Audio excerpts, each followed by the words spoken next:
Hello everyone, आप सभी का स्वागत है मनीष एकेडमी यूट्यूब चैनल पर। आप सभी कैसे हैं? उम्मीद करते हैं आप सभी अच्छे होंगे और आप सभी की पढ़ाई काफ़ी ज़्यादा अच्छी चल रही होगी। आज की इस क्लास में भी हम आज पढ़ेंगे ट्रांसफॉर्मेशन ऑफ सेंटेंस, क्योंकि इसमें कुछ क्वेश्चन बाकी रह गए थे जो कि आज की इस क्लास में हम कंप्लीट कर लेंगे और आज के ही आज हमारा जो चैप्टर है वो कंप्लीट हो जाएगा। ठीक है, अभी तक बेटा हमने क्या क्या पढ़ लिया है वो हम देख लेते हैं, क्योंकि मैंने पहले ही क्लास में बताया था कि आपको क्या क्या इस क्लास में पढ़ने होंगे। ठीक है, सबसे पहले आपको एडवर्ब टू पढ़ाया गया था, जिसमें आपको बताया गया था रिमूव टू, है ना, याद है आपको? पहले लेक्चर में आपको पढ़ाया गया था, उसको कंप्लीट कराया जा चुका है। असेटिव एंड इंट्रोगेटिव, इसको भी कंप्लीट करा दिया गया है। और चल हमारा क्या रहा है, तो वो अफर्मेटिव से निगेटिव, यानी अफर्मेटिव से हमें निगेटिव में चेंज करना है, ये जो चैप्टर है उसको चला रहा है। ठीक है, उसमें कुछ क्वेश्चन थे जो कि आज कंप्लीट कर लेंगे। उसके बाद पढ़ेंगे एक्सक्लेमेटरी एंड असेटिव। इसके पढ़ने के बाद जो हमारा चैप्टर है वो पूरी तरह से कंप्लीट हो जाएगा। तो आप सभी पेन और कॉपी साथ में लेके बैठिएगा, क्योंकि जो भी रूल यहाँ लिखवाए जाएंगे उसको आप सभी को नोट डाउन करना है, ताकि आपको रिवीजन करने में बहुत ही ज्यादा आसानी हो। ठीक है, इसके पहले 2 से 3 लेक्चर कराया गया है, तो उसको भी आप सभी कंप्लीट कर लीजिएगा। प्लेलिस्ट में जाएंगे तो सबसे लास्ट में जब स्क्रॉल करेंगे तो आपको नीचे क्लासेस मिल जाएंगी। ठीक है ना, यदि आप पहली बार इस क्लास को कर रहे हैं तो मेरा सजेशन बस यही रहेगा कि उन सारे क्लासेस को भी कंप्लीट कर लीजिएगा, क्योंकि एग्जाम में 2 नंबर के यहां से प्रश्न पूछे जाएंगे, तो उसको आप सभी कर लीजिएगा। ठीक है ना, चलिए यहाँ पे लिखा हुआ है we should obey our teachers, we should obey our teachers. इसको देखते ही आपको पता लग गया होगा कि इसका नेगेटिव कैसे बनेगा। ठीक है ना, क्योंकि सारे रूल तो आपको बता दिए गए हैं। हाँ, कुछ क्वेश्चन के जो रूल है ना उसमें रूल की आवश्यकता नहीं है। ठीक है, इसमें क्या है, शुड के बाद आपको पता होगा कि नॉट का प्रयोग होगा ही होगा। तो कैसे बनेगा, वी शुड नॉट, ओबे की जगह पे डिसओबे हो जाएगा आवर टीचर्स, क्योंकि आपको पता है कि ट्रांसफॉर्मेशन सेंटेंस में सेंटेंस बदला जा सकता है, लेकिन जो उसका मीनिंग यानी अर्थ है वो मतलब चेंज नहीं होना चाहिए, मीनिंग चेंज नहीं होना चाहिए, यानी कि अर्थ उसका चेंज नहीं होना चाहिए। तो हम कह सकते हैं we should not disobey our teachers. ठीक है, बना लेंगे आप सभी। तो हम यहाँ पे लिख देते हैं, क्या होगा, we should not disobey our teachers. ठीक है, ये क्वेश्चन तो काफी ज्यादा इजी था, बहुत सारे स्टूडेंट कर भी लिए होंगे, जो नहीं कर पाए थे उसको आप सभी ऐसे बना लीजिए। ठीक है ना, और ज्यादा परेशान होने वाली बात नहीं है कि हमसे क्वेश्चन का आंसर नहीं हो पा रहा है। ठीक है, नहीं हो पा रहा है तो ज्यादा से ज्यादा रूल को पढ़िए, जो भी लिखवाया गया है आपके क्वेश्चन में जो बुक है उसको ज्यादा से ज्यादा प्रैक्टिस करिए, फिर आप भी बनाने लग जाएंगे। ठीक है ना, और जो आसानी से बना पा रहे हैं उनके लिए तो बहुत ही बढ़िया बात है, उनके लिए कोई तो दिक्कत है ही नहीं। ठीक है, आगे लिखा हुआ है only miracle can do this. इस क्वेश्चन को कैसे करेंगे, ये देखिए, जब भी शुरुआत सेंटेंस की ओनली से होगा, जब भी शुरुआत किससे होगी, only say, only say sentence की शुरुआत होगी और वो कैसा रहेगा, थिंग रहेगा, तब हम किसका प्रयोग करेंगे बेटा, नथिंग बट का प्रयोग करेंगे। ध्यान रखिएगा, यदि सेंटेंस की शुरुआत ओनली से होती है और ओनली वो आपका पर्सन रहता है तो किसका प्रयोग करेंगे, नन बट का प्रयोग करेंगे। और यहाँ पे आपको दिख रहा है कि सेंटेंस की शुरुआत किससे हुई है बेटा, तो आप कहेंगे सर ओनली से हुआ है, और मैं कह रहा हूं कि ओनली यदि आपका रिलेट कर रहा है किससे, थिंग से, यानी वस्तु से कर रहा है तो नथिंग बट का प्रयोग करेंगे, और ओनली आपका रिलेट कर रहा है पर्सन से तो नन बट का प्रयोग करेंगे। तो यहाँ पे ओनली मिरेकल है ना, तो मिरेकल आपका क्या है, पर्सन तो है नहीं, तो यहाँ पे किससे रिलेटेड, थिंग से। तो शुरुआत किससे करेंगे हम, नथिंग बट से। किससे करेंगे, नथिंग बट से।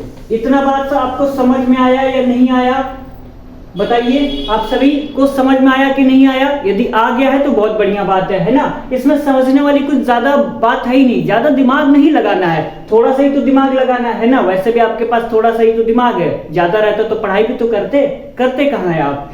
ओनली यदि आपका थिंग से रिलेट कर रहा है तो नथिंग बट। ठीक है, ओनली जो है मिरेकल से यहाँ पे क्या है, थिंग ही तो है ना, तो यहाँ पे हम नथिंग बट का प्रयोग कर दिए बस। यही ओनली यदि पर्सन से रिलेट करता है, ये पर्सन है नहीं, यदि होता तो हम यहाँ पे नन बट का प्रयोग करते हैं बस। कितना इजी है, तो नथिंग बट हो गया। उसके बाद में किसका प्रयोग करेंगे, nothing but miracle, nothing but miracle can do this same, ऐसे ही उतार देंगे। ठीक है, आपको दिख रहा है कि नहीं दिख रहा है, उम्मीद करते हैं आपको दिख रहा होगा। बोर्ड थोड़ा सा छोटा है तो यहाँ पे किसी तरह से एडजस्टमेंट करना पड़ रहा है। ठीक है ना, करना पड़ता है किसी तरह। तो nothing but miracle can do this. ठीक है, कंप्लीट हो गया। चलिए अगला क्वेश्चन कह रहा है I like only dancing, I like only dancing. जब भी सेंटेंस में आपको ओनली आपको नजर आएगा तो किसका प्रयोग करेंगे, नथिंग बट का प्रयोग करेंगे। तो इसका हो जाएगा I like nothing but dancing. जब भी सेंटेंस में आपको ओनली नजर आता है तो ओनली की जगह पे यहाँ पे रूल लिखा हुआ है नथिंग बट। जब भी यहाँ पे सेंटेंस के आगे कोई छोटा सा रूल लिखा रहता है ना, तो उस रूल को आप सभी जरूर लिखा करिए। ऐसा नहीं है कि मैं क्वेश्चन का आंसर यहाँ करवा रहा हूं तो आप भी केवल क्वेश्चन का आंसर कर ले, है ना। जब बाद में रिवीजन करने बैठेंगे और वो चीजें सारी उड़ गई होंगी दिमाग से, तो आप कहेंगे अरे यार ये वाला चीज आया कहां से, नथिंग बट, ये तो हमको समझ में नहीं आ रहा है ना। तो बेटा इसीलिए कह रहे हैं कि जो साइड में रूल लिखे रहते हैं ना, उसको जरूर ही लिखिएगा, क्योंकि जब भी आप अलग से कोई क्वेश्चन प्रैक्टिस करेंगे तो हो सकता है इन सारी चीजों की आवश्यकता आपको पड़े, है ना। इसलिए यहाँ पे लिख दिए जाते हैं, ठीक है।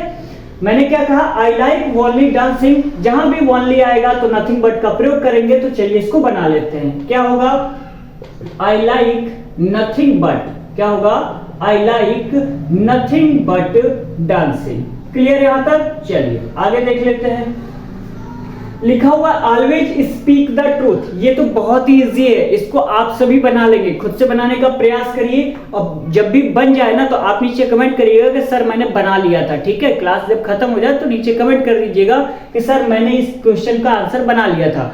ऑलवेज स्पीक द ट्रूथ, हमेशा क्या है, सत्य बोलना चाहिए। इसका जब हम बनाएंगे ट्रांसफॉर्मेशन तो क्या होगा, नेवर टेल अ लाई, कभी झूठ नहीं बोलना चाहिए। यानी कि इसका मतलब यही हुआ ना, कभी झूठ नहीं बोलना चाहिए, यानी कि हमेशा सत्य बोलना चाहिए। मैंने क्या कहा कि हमेशा ट्रांसफॉर्मेशन ऑफ सेंटेंस का मतलब ही यही होता है कि सेंटेंस बदला जा सकता है लेकिन उसका अर्थ बदलना नहीं चाहिए। तो यहाँ पे क्या हो जाएगा, नेवर टेल अ लाई। हर क्लास में आपको ये मैं समझा रहा हूं ताकि आपको समझ में आ जाए, नेवर टेल अ लाई। क्योंकि जब तक आप टॉपिक के बारे में नहीं जानेंगे फिर आप इसको पढ़ने का क्या फायदा है। आप इसको बना तो ले रहे हैं, जब आपसे कोई पूछेगा कि बेटा पढ़ क्या रहे हो तो आप कहोगे ट्रांसफॉर्मेशन ऑफ सेंटेंस। फिर पूछेगा ये होता क्या है तो आप कहेंगे सर हम जानते ही नहीं है। तो जब नहीं जानते हैं तो काम कैसे चलेगा, इसीलिए मैं बार बार बता दे रहा हूं, ठीक है। चलिए ऑलवेज स्पीक द ट्रूथ, इसका हो जाएगा ट्रांसफॉर्मेशन ऑफ सेंटेंस चेंज करेंगे तो नेवर टेल अ लाई, ठीक है ना। चलिए आगे लिखा हुआ है कंसल्ट द डॉक्टर। इसको ध्यान से देखिएगा, कंसल्ट द डॉक्टर। जब भी शुरुआत, यानी जब भी सेंटेंस की शुरुआत यदि मेन वर्ब की पहली फॉर्म से होती है, किससे होती है, जब भी सेंटेंस की शुरुआत किससे होती है, मेन वर्ब की पहली फॉर्म से, तो वो आपका कैसा सेंटेंस होता है बेटा, तो वो होता है इंपरेटिव सेंटेंस। ध्यान रखिएगा कैसा सेंटेंस होता है, इंपरेटिव सेंटेंस होता है, ध्यान रखिएगा। जब भी सेंटेंस की शुरुआत मेन वर्ब की पहली फॉर्म से होती है तो वो कौन सा सेंटेंस होता है, तो वो आपका इंपरेटिव सेंटेंस होता है। और जब भी हम इसका निगेटिव बनाएंगे तो शुरुआत किससे करेंगे, डू नॉट से करेंगे। किससे करेंगे, डू नॉट से करेंगे। तो अभी आपको पता लगा होगा कि जो कंसल्ट है ये आपका मेन वर्ब की पहली फॉर्म है, तो ये आपका सेंटेंस कैसा हो गया, इंपरेटिव सेंटेंस। और इंपरेटिव सेंटेंस का निगेटिव कैसे चेंज करेंगे, तो शुरुआत किससे करेंगे, डू नॉट से। तो हम यहां पे क्या लिखेंगे, डू नॉट। क्या लिखेंगे, डू नॉट। और एक बात मैंने ये भी बताया था कि मेन वर्ब की पहली फॉर्म का यदि अपोजिट नहीं बनता है तो किसका प्रयोग करेंगे, फेल टू का प्रयोग करेंगे। कल की क्लास में मैंने आपको बता रखा है, ठीक है। यदि आप पहली बार इस क्लास को कर रहे हैं तो कोई दिक्कत नहीं है, आज भी मैंने बता दिया। जब भी मेन वर्ब की पहली फॉर्म का अपोजिट ना बने तो वहां पर फेल टू का प्रयोग करते हैं। तो यहां पर भी मेन वर्ब की पहली फॉर्म है, इसका अपोजिट नहीं बन रहा है तो किसका प्रयोग करेंगे, फेल टू का। तो do not fail to, do not fail to. उसके बाद में सेम ऐसे ही सेंटेंस को उतार देंगे। तो consult the doctor, consult the doctor. Clear यहां तक, समझ में आया सभी को। क्या होगा, consult the doctor, do not fail to consult the doctor. Do not का प्रयोग क्यों किया गया है, क्योंकि इंपरेटिव सेंटेंस है और जब भी इंपरेटिव सेंटेंस रहता है तो डू नॉट का प्रयोग करते हैं शुरुआत में, ठीक है।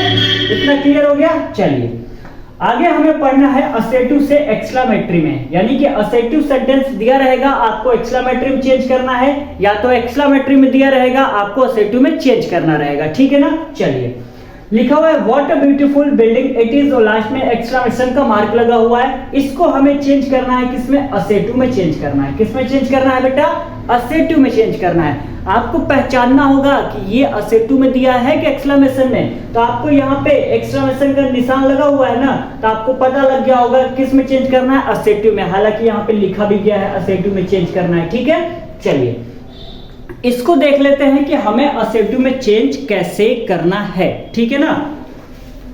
यहाँ पे रूल लिखा गया है, ध्यान रखिएगा। सबसे पहले किसका प्रयोग करेंगे बेटा, सब्जेक्ट का, उसके बाद में वर्ब का प्रयोग करेंगे, उसके बाद में ए या तो एंड का प्रयोग करेंगे, उसके बाद में वेरी का, उसके बाद में एडजेक्टिव या तो एडवर्ब का, और उसके बाद में अदर वर्ड का प्रयोग करेंगे। क्लियर यहाँ तक। रूल को काफी ज्यादा इंपॉर्टेंट है, ध्यान में रखिएगा, रूल को लिख भी लीजिएगा। मैं बार बार कह रहा हूं, यदि कोई भी स्टूडेंट रूल को नहीं लिख रहा है तो बस वही लापरवाही कर रहे हो आप, ठीक है ना। क्योंकि रूल को नहीं लिखोगे तो क्या इस सेंटेंस को बना पाओगे? हमको खुद बताओ, बना पाओगे? नहीं बना पाओगे ना। यदि बना ले रहे हो तो बहुत बढ़िया बात है, वैसे भी बहुत सारे स्टूडेंट नहीं बना पाएंगे।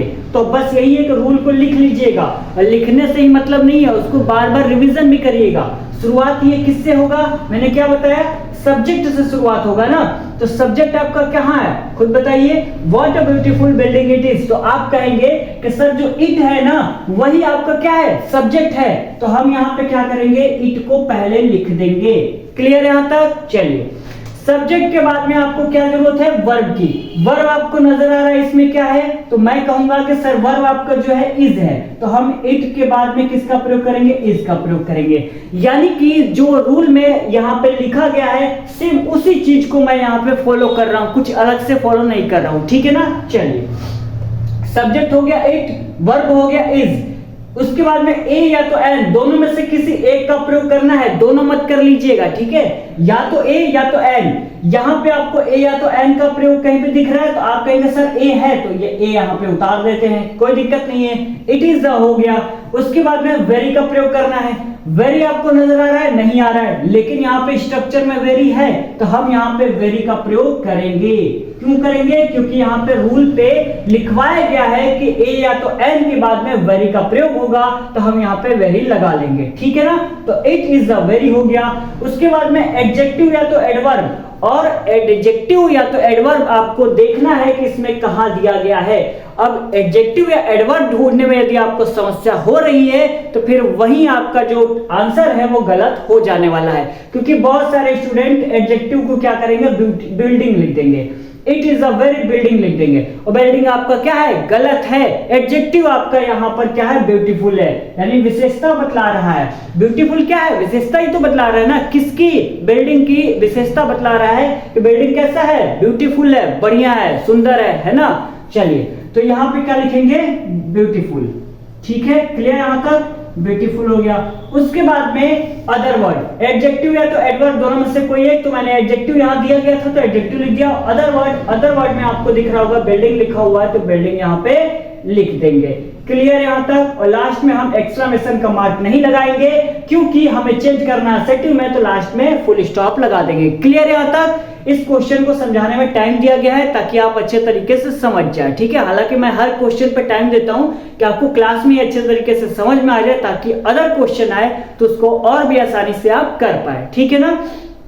चलिए क्या हो गया, it is a very beautiful building, ये आपका कंप्लीट हो गया। What a beautiful building it is को जब ट्रांसफॉर्मेशन किया तो it is a very beautiful building, ये आंसर आपका निकल कर आ गया, ठीक है। कैसे निकल कर आया, तो वो सारे रूल यहां से देख लीजिए।